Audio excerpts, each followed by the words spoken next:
someone who wasn't getting over you. When I move to the side, when I move, call you. Assalamualaikum warahmatullahi wabarakatuh teman-teman semua. Apa kabar? Hari ini kelompok 4 akan mempresentasikan hasil diskusi kami, yaitu Person Center Therapy. Yuk disimak pembahasannya. Oke, pertama-tama aku mau nanya nih, ada yang tahu belum apa Person Center Therapy? Oke, Person Center Therapy itu dikembangkan oleh Carl Rogers pada tahun 1940-an. Terapi ini didasarkan pada keyakinan Rogers bahwa setiap manusia itu berusaha dan memiliki kapasitas untuk memenuhi potensinya sendiri. Person Center Therapy juga dikenal sebagai terapi Rogerian yang memiliki dampak yang luar biasa pada bidang psikoterapi dan lainnya. Oke, selanjutnya kita bahas mengenai peran dan fungsi konselor nih. Take your note. Kira-kira yang terbayang sama teman-teman apa? Cek yuk! Peran konselor adalah untuk membantu orang atau beberapa orang klien dalam mewujudkan perubahan perilaku atau sikapnya, membantu mereka untuk mencapai tujuan, membantu mereka untuk menemukan bantuan, dan dalam beberapa kasus, peran konselor meliputi pengajaran keterampilan sosial, komunikasi yang efektif, bimbingan spiritual, pengambilan keputusan, dan pilihan karir. Peran seorang konselor kadang-kadang dapat mencakup membantu seseorang dalam mengatasi krisis.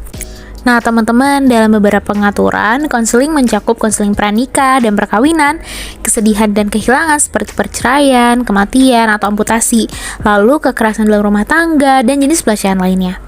Lalu ada situasi konseling nih, seperti konseling khusus seperti penyakit terminal, yaitu kematian dan sekarat, serta konseling emosional yang terganggu secara mental, serta bersifat jangka pendek atau jangka panjang. Di sini juga ada fungsi konselor nih teman-teman.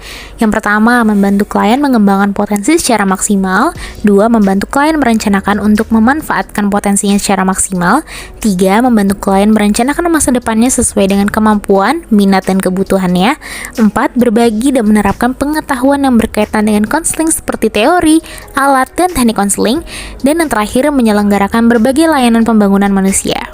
Raskin, Rogers, dan Whitey menjelaskan bahwa pendekatan person center berakar pada sikap dan kepercayaan, di mana dalam proses terapi, terapis dan klien memperlihatkan kemanusiawiannya dan partisipasi dalam pengalaman pertumbuhan. Person center memandang setiap manusia memiliki kapasitas untuk melakukan peningkatan atau enhancement. Satu kelebihan yang diklaim Rogers pada pendekatannya adalah ketidakbergantungan pada struktur teoritis yang telah ditentukan, seperti analisis Freudian. Struktur yang harus disesuaikan terapis untuk masalah pasiennya.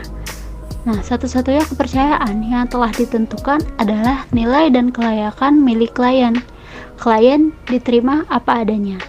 Terapis memberikan mereka penerimaan positif tak bersyarat dan tidak menghakimi perilaku mereka atau menasihati tentang cara berperilaku. Semuanya berpusat pada klien, termasuk tanggung jawab untuk mengubah perilaku dan mengevaluasi hubungan. Teknik dasar person center terapi mencakup mendengar, menyimak secara aktif, refleksi perasaan, dan klarifikasi.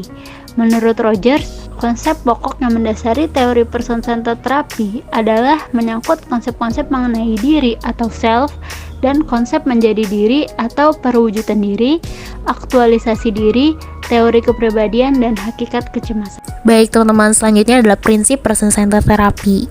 Nah, di mana terapis yang berpusat pada pribadi belajar untuk mengenali dan mempercayai potensi manusia, memberikan klien empati dan penghargaan positif tanpa syarat untuk membantu memfasilitasi perubahan. Terapis menghindari mengarahkan jalannya terapi dengan mengikuti petunjuk klien bila memungkinkan. Sebaliknya, terapis menawarkan dukungan, bimbingan, dan juga struktur sehingga klien dapat menemukan solusi yang tepat yang dipersonalisasi dalam diri mereka sendiri. Pendekatan Person Center Therapy. Person Center Therapy menggunakan pendekatan psikologi humanistik yang memahami esensi diri dalam setiap manusia itu unik, dan dengan membantu orang lain, membantu mereka sendiri.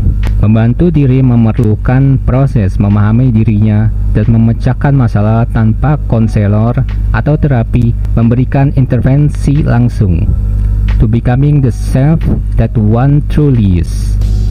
Ide terapi Rogers tidak memakai pendekatan terapeutik yang biasa dilakukan, seperti mengambil jejak sejarah hidup, memberikan sugesti, arahan tentang ide dan rencana, menggurui, dan membuat diagnosis atau interpretasi sendiri. Terapi Rogers dilakukan dengan cara non-direktif, sebab konsep diagnosis bisa sering disalahpakai.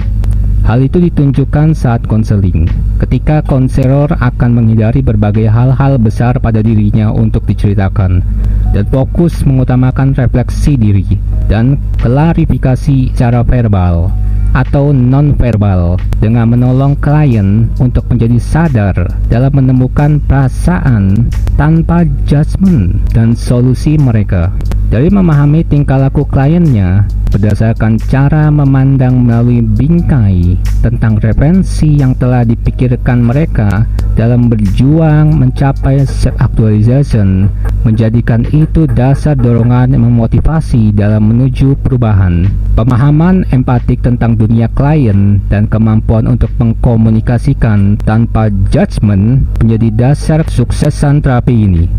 Teknik-teknik person center terapi. Terapi ini memiliki metode yang sangat spesifik, sikap-sikap terapis dan kepercayaan antara terapis dan klien. Itu sangat berperan penting dalam proses terapinya. Terapis itu membangun hubungan yang membantu, di mana klien akan mengalami kebebasan untuk mengeksplorasi atau menggali lagi area-area di mana kehidupannya itu yang menjadi suatu permasalahan. Terapis memandang klien sebagai narator aktif yang membangun terapi secara interaktif dan sinergis untuk perubahan yang positif. Dalam terapi ini pada umumnya menggunakan teknik dasar mencakup mendengarkan aktif, merefleksikan perasaan-perasaan, menjelaskan dan hadir bagi klien, namun tidak memasukkan pengetesan diagnostik, penafsiran kasus sejarah, dan bertanya atau menggali informasi. Untuk terapis person center, kualitas hubungan terapi jauh lebih penting daripada teknis. Terapis harus membawa ke dalam hubungan merebut sifat-sifat khas yang berikut. Yang pertama, menerima. Dalam hal ini seseorang terapis menerima pasien dengan penuh penghargaan yang didasari dengan respek tanpa menjudge atau mengadili atau menilai, entah itu secara positif ataupun negatif. Jadi pasien itu dihargai dan diterima tanpa syarat apapun. Dengan sikap itulah yang membuat klien menjadi percaya sepenuhnya kepada si terapis, sehingga dapat mendorong klien untuk terpengaruh agar dia bisa memahami dirinya. Yang kedua, yaitu keselarasan atau kongruensi. Terapis dikatakan selaras apabila tidak ada kontraproduktif di antara yang dilakukan dan dikatakan dalam proses terapi kepada klien, dengan artian tidak bersinggungan. Apa yang dikatakan klien itu yang dilakukan. Yaitu kesimpulannya itu terjadi suatu keharmonisan dikarenakan adanya suatu integritas dan amanah. Yang ketiga, pemahaman. Terapis mampu melihat pasien itu dengan memunculkan sifat empati yang akurat, yaitu peka respon yang memunculkan sikap harmonisasi dan positive behavior, sehingga dari hasil observasinya itu bisa memahami klien dengan dasar pemikiran yang dalam serta konotatif dan aspek kognitif yang dimaksimalkan. Lalu yang keempat, mampu mengkomunikasikan sifat-sifat khas ini. Terapis itu mampu berkomunikasi dengan secara penuh teknik dan desain, yaitu mengkomunikasikannya dengan penerimaan, keselarasan, dan pemahaman kepada pasien sedemikian rupa sehingga membuat perasaan-perasaan terapis jelas bagi pasien. Yang kelima, hubungan yang membawa akibat. Suatu hubungan yang bersifat itu mendukung ataupun supportive relationship yang aman dan bebas dari ancaman akan muncul dari teknik-teknik di atas, akan membawa hasil hubungan yang sehat. Lalu yang selanjutnya itu ada tahap-tahap person center terapi. Jika dilihat dari yang dilakukan oleh terapis, maka ada dua tahap. Yang pertama, tahap membangun hubungan terapeutik, menciptakan kondisi fasilitatif dan hubungan yang substantif seperti empati, kejujuran, ketulusan, penghargaan, dan positif tanpa syarat apapun, yaitu dengan sikap ramah, sopan, santun, dan penuh dengan memberikan kebutuhan yang dibutuhkan seperti perhatian, kontak mata, atau cara berkomunikasi yang tepat.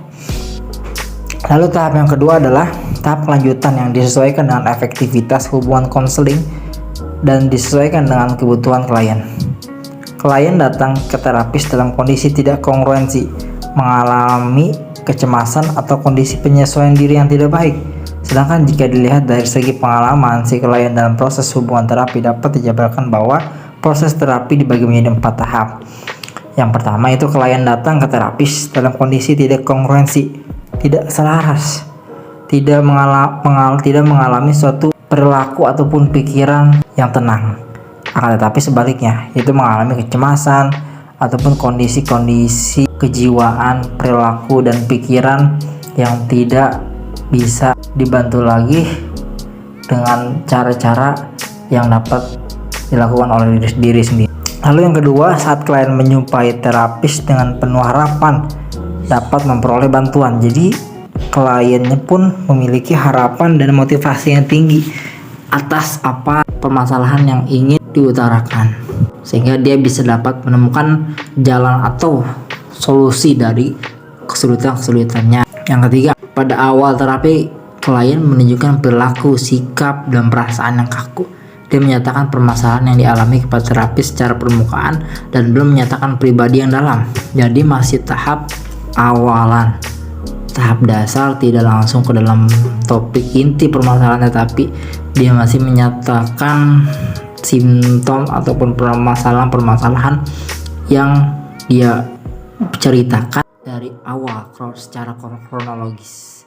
Pada awal-awal ini klien cenderung mengeksternalisasi perasaan dan masalahnya dulu dan mungkin bersifat defensif. Jadi memang awalnya itu pasti mengaktualisasikan dan mengeksternalisasikan perasaan ataupun pikiran-pikiran yang menjadi sebuah permasalahannya.